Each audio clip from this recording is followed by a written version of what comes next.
dia a todos, bem-vindos mais uma vez, né? Alguns de vocês já frequentaram e já vieram dos talks que a gente faz há 2 anos. E eu queria aproveitar o começo dessa nossa conversa justamente para trazer um pouco do que dirige ou do que conduz a nossa história do lado comercial da Discovery.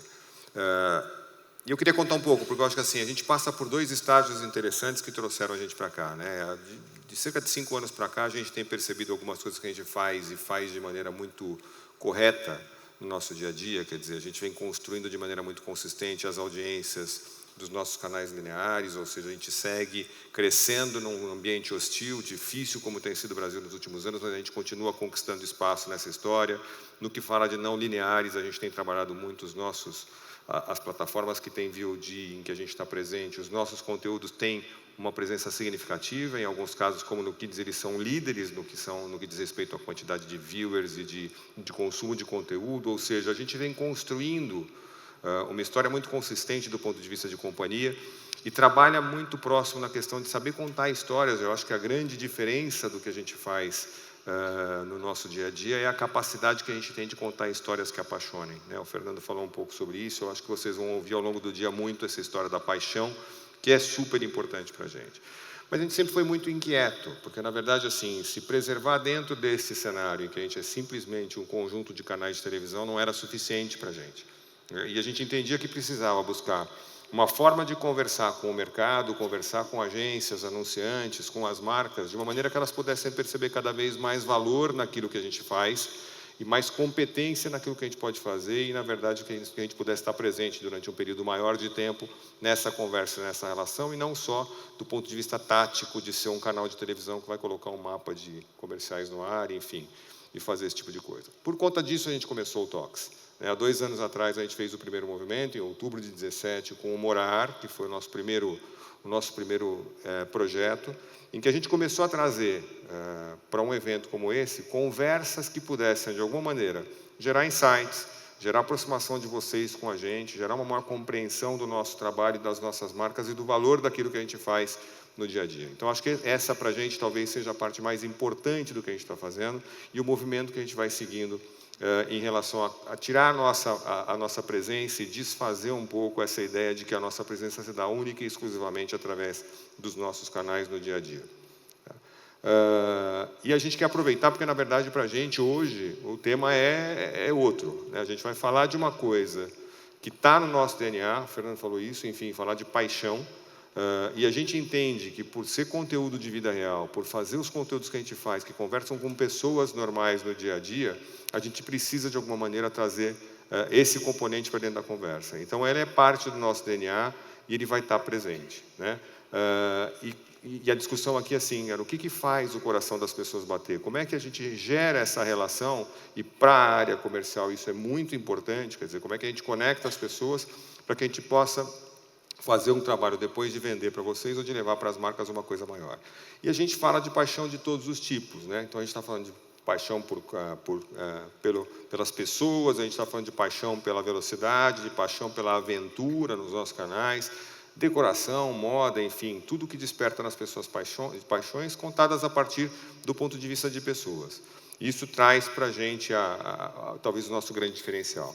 E o que a gente espera, e o que a gente está procurando fazer ao longo do tempo, e aqui entra um pouco mais, talvez, a história do que a Ad Sales faz no nosso dia a dia, é que a gente possa deixar claro para o mercado assim, como funciona a lógica do nosso negócio, né? Quer dizer, qual é a nossa capacidade de, a partir de conteúdos diferentes, a partir das nossas próprias marcas, a gente se conecta com pessoas e a gente deixa de olhar simplesmente uma entrega tradicional e diz o seguinte, como é que eu posso emprestar parte dessa paixão que a gente despertou nas pessoas, que transformou essas pessoas em fãs dos nossos conteúdos e emprestar para as marcas, né? E trabalhar junto com as marcas, na verdade, de maneira que a gente possa construir alguma coisa que tenha valor nessa história a partir de um movimento que a gente já tá fazendo de conexão.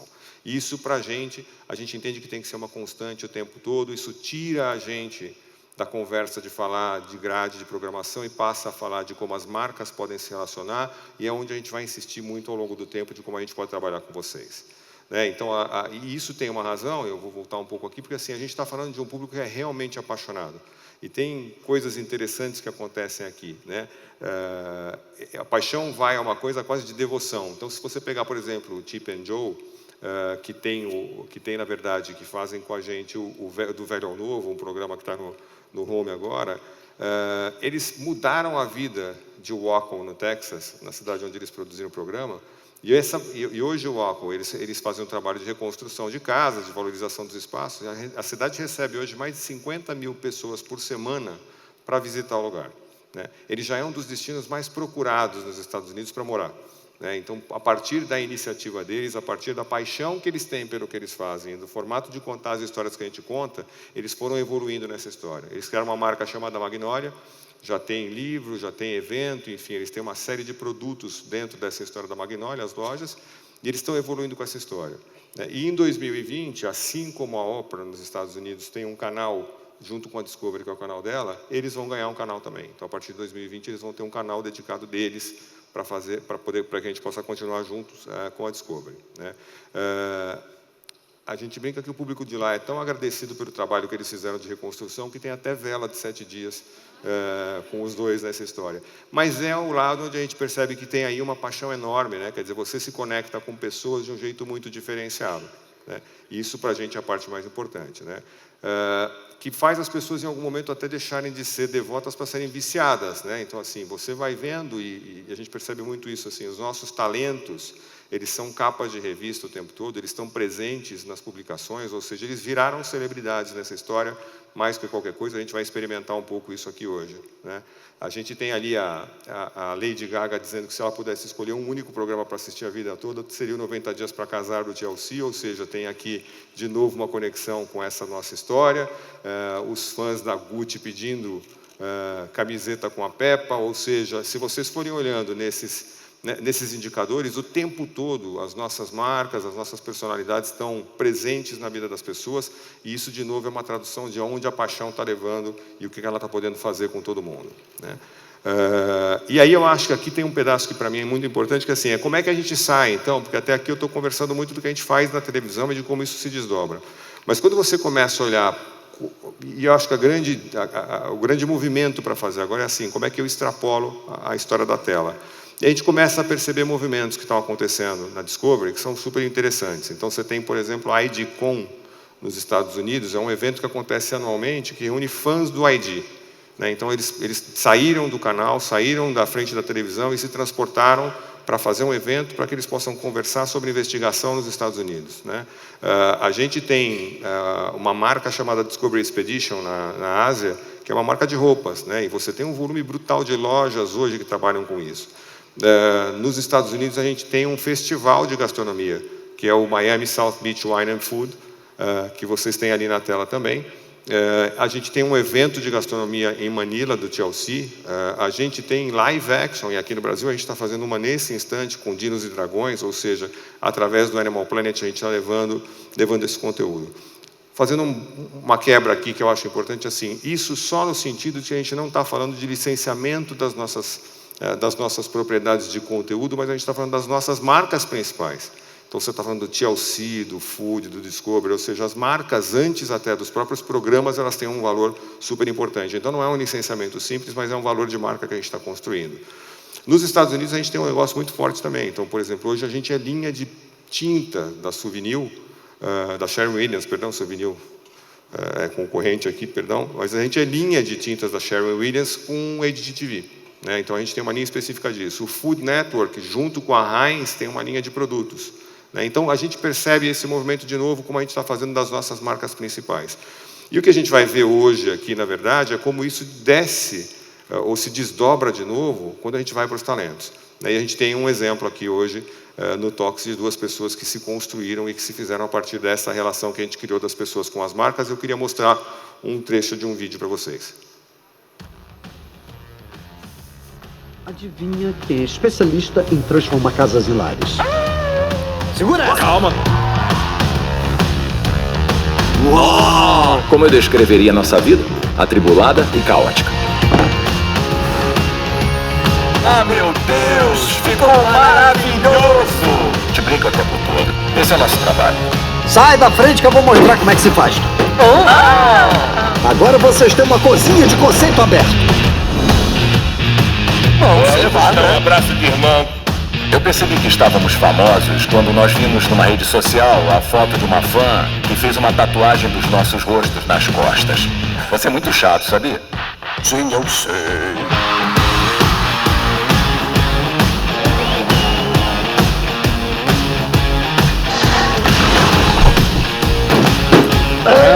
Faz assim. Bravo. Obrigado. Eu não percebi que vocês estavam gravando.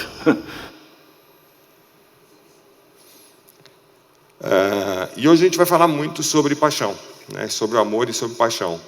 Mas a gente, quando está olhando para isso e percebe todos os negócios que a gente pode gerar a partir da paixão, a gente não pode deixar de olhar que, ao mesmo tempo, existe um sentimento muito forte nessa história, né? Que é o antagonista dela, que é o ódio, né? E eu acho que aqui tem, de novo, um viés da Discovery muito interessante. A gente está sempre muito atento e inquieto para que a gente possa encontrar os caminhos ou as conversas que estão acontecendo no dia de hoje. E não dá para a gente não olhar para a questão do ódio hoje como uma questão super preocupante da polarização que a gente tem hoje em dia em redes sociais, enfim, como as coisas estão funcionando. Então a gente, junto com o Steven Spielberg, está produzindo uma série que, na verdade, é uma grande pesquisa, um grande estudo que vai ser passado no formato de 6 episódios no Discovery em outubro, que eu queria mostrar um pedacinho para vocês sobre o ódio, que eu acho que é um tema super relevante.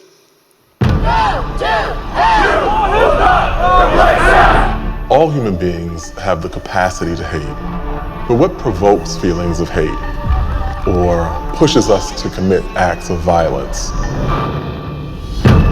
We see a very dangerous moment in time now. It's never been easier to misinform people. These people are killers. Injustice plays a crucial role in governing our social interactions. What is it that leads men to say, I don't just get mad, I get even?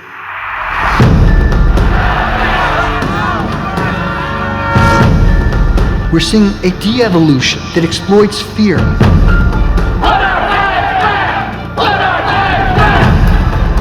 Are we built this way, or do we learn to hate during our lives? In the right context, this is anybody.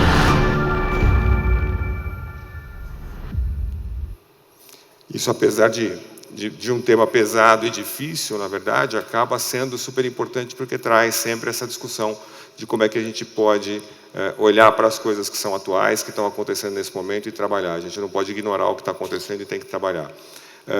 Mas isso ajuda a gente também, o tempo todo, a se questionar e a pensar de um jeito diferente, né? E aí a gente traz um pouco de convergência dos temas aqui. Então, assim, dentro dessa frase, quer dizer, jamais em todo mundo o ódio acabou com ódio, o que acaba com ódio é o amor, que é uma frase do Buda. Eu acho que explica para onde a gente quer ir com essa história. Então a gente tem que transformar e olhar para as manifestações que estão acontecendo aqui, e a gente precisa embarcar numa aventura nova de tentar descobrir o que a gente pode fazer e como é que a gente pode transformar o Why We Hate em Why We Love, e como é que a gente pode pensar em trabalhar o amor de um jeito diferente. E aí aqui tem, de novo, um formato e um trabalho que a Discovery tem feito, e eu acho super bacana, que é buscar entender e perceber quais são os movimentos e como é que a gente tem que passar a construir as nossas histórias daqui para frente, olhando o mercado. E eu acho que a grande diferença, e o que mais tem acontecido hoje em dia, é a gente perceber que, na verdade, a gente tem que sair de uma posição em que a gente era um produtor e provedor de conteúdo, em que a gente pensava e fazia sozinho as coisas, entregava produtos prontos para o mercado, e entender que a dinâmica do mercado está mudando, que a gente precisa cada vez mais das marcas presentes e de construções que comecem com as marcas juntos, com a Discovery, para que a gente possa construir histórias que sejam relevantes para os dois. Tem aqui uma convergência super importante, né? Então, acho que a gente está entendendo que a lógica de criação e de produção mudou, a gente não pode mais seguir estanque na nossa conversa de produção de conteúdo, apesar de todo o nosso conhecimento, apesar de tudo, a gente entende que tem que trazer mais gente para essa conversa. Então, a gente vem cada vez mais conversando. O Talks tem um pouco disso, que é a gente trabalhar no compartilhamento de conhecimento, e o passo seguinte disso para a gente é como a gente, ao compartilhar conhecimento, a gente também começa a co-criar e produzir coisas juntos. Então, a gente está olhando muito para essa história, e é para onde a gente quer caminhar com vocês, marcas, para que a gente possa olhar para esse negócio de um jeito diferente. Então, a ideia aqui, de fato, e aqui a gente está lançando nesse momento a ideia de um projeto comercial, é criar um squad de conversa, começar a trabalhar e juntar o nosso conhecimento, a expectativa e as apostas de valor que as marcas têm, para onde elas estão olhando como temas e, na verdade, como questões que são importantes para elas, e sentar junto com marcas, nós e especialistas, para que a gente possa criar uma conversa um pouco diferente. Então, a ideia aqui de montar esse squad é um projeto que, assim, a gente já tem um primeiro projeto, a gente está trazendo a bordo o Guto Requena. O Guto é arquiteto, designer, ele é um artista plástico, ele é um ativista, ele é um cara que faz a representação muito bem das questões que ele levanta, que estão dentro da cidade de São Paulo, e a gente acha que ele pode ser um cara importante para trazer para essa conversa e fazer com que a gente possa começar a trazer, a dar forma para o Why We Love, né? E a gente entende que, na verdade, vocês viram ali, tem uma representação gráfica, quer dizer, no fundo, a gente traz uma pessoa como o Guto para dentro, mas isso não quer dizer que vai ser só o Guto e nós, vem mais gente que possa dar contribuição para esse tema, para que a gente possa pensar de fato o que a gente vai fazer. E aqui, de novo, tem um viés interessante, quer dizer, a ideia do projeto é, não precisamos começar com um conteúdo de televisão que se desdobre em alguma coisa. A gente pode começar com qualquer coisa que se desdobre em outras. Então, a gente pode começar, por exemplo, com uma instalação, né? Então, você começa um projeto a partir de uma instalação, e essa instalação vai gerar conteúdos, né? A gente pode, a partir dos conteúdos produzidos, pensar em como é que a gente vai criar experiências para essa história. E aí eu acho que a dinâmica, é a nova dinâmica do negócio, a nova dinâmica da área comercial, da Discovery principalmente, mas acho que todo mundo deveria pensar um pouco assim. Como é que você gera conversas a partir de interesses que não estão restritos à compra de mídia, que não estão restritos a formatos de entrega de mídia, mas que estão muito conectados às necessidades das pessoas, porque no final do dia a gente transforma tudo que a gente faz em contato com pessoas. E esse é o nosso grande valor. Então, para terminar, eu estou sem cronômetro aqui, então não sei se eu já estourei meu tempo ou não, mas para terminar, eu acho que assim, o importante é convidar todos vocês, convidar as marcas, convidar as agências, convidar as pessoas, para que a gente converse mais e tenha oportunidades comerciais de trabalhar juntos. Eu acho que sentar e fazer esse trabalho vai ser super divertido, super interessante e necessário. Então, por favor, fiquem à vontade, a gente daqui a pouco tem um almoço, se vocês quiserem conversar um pouco mais, a gente já está pronto para começar a falar sobre isso, mas acho que essa é a nova tônica do que a gente quer fazer. Tá? Então, tenham um bom evento, a gente continua aqui agora, aproveitem o tema de paixões, que eu acho que a gente tem muito para conversar. Obrigado, viu, gente?